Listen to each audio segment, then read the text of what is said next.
สวัสดีค่ะมาค่ะดื่มกาแฟดำมื้อใหม่เด้อเจเด้อมาเด้อกับเอ้ยตุ๊กตาพาฝัน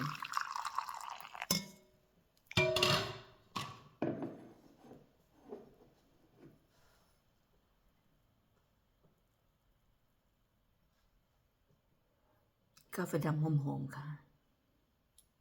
เพื่อนๆก็มีความสุขเนาะค่ะเนาะมื้อใหม่วันใหม่สดชื่นสดใส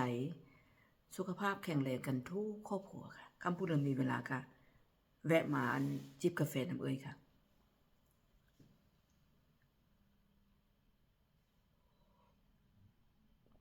โอ้ยชื่นใจขนาดเด้อเจเด้อมีแห้งค่ะ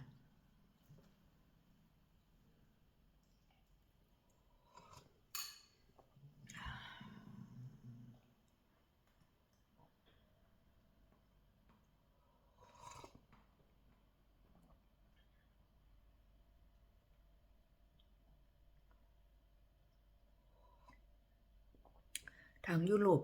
กันหนาวเด้อค่ะเริ่มหนาวแล้วอากาศลดแล้ว ตอนนี้ก็ทั้งนอกก็ถ้าเบิ่งน้ำมือที่ก็ประมาณ10 องศาเนาะค่ะเนาะ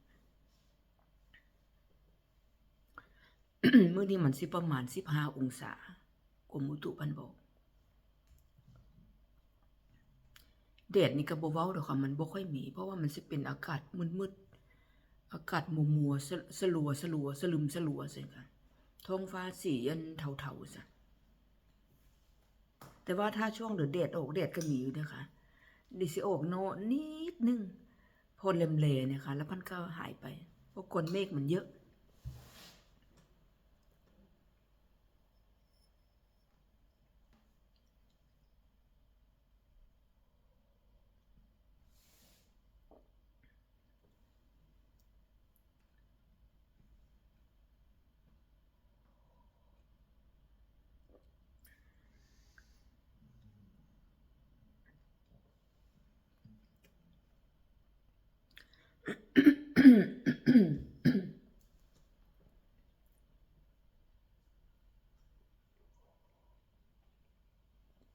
เฮ้ยตุ๊กตาเป็นไข้มาหลายมื้อแล้วเนาะค่ะเนาะ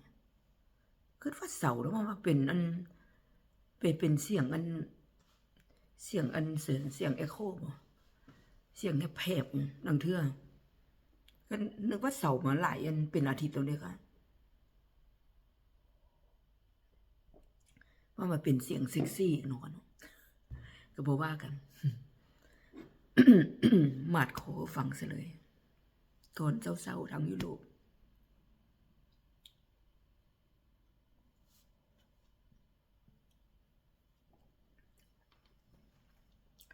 ดอกไม้หลังเหือนเอ้ยนี่ก็ บานพันนั้นรวยมาแล้วเนาะค่ะเนาะ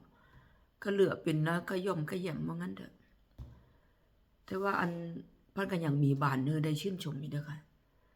เอาว่าสัก2 อาทิตย์ถ้าถังขยะสีเขียวเอ้ยพันมาเอาแล้วสิตุ๊กตาสิตัดแล้วก็เก็บลงมันก็หมดซกเนาะค่ะเนาะหมดอันสักกะลาดของการบานของพันว่างั้นเถอะป่ะ ก็เป็นปีหน้าว่างั้นเถอะปีต่อไป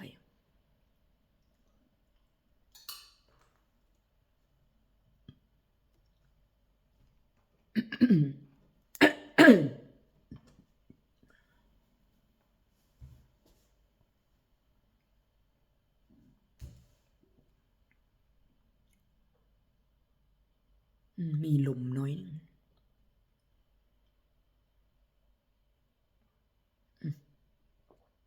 มืดแล้วค่ะกาแฟมื้อใหม่วันใหม่ก็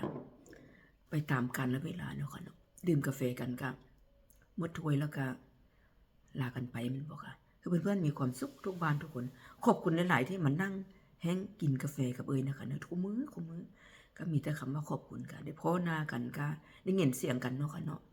บ่ได้ยินเสียงกันก็นั่งจิ้งกะเบิ่ง แต่ก็ได้สดชื่นนะคะกาแฟดำเริ่มต้นวันใหม่ทุกเช้าด้วยจ้ะเด้อพบกันนั้นคลิปหน้าค่ะสวัสดีค่ะ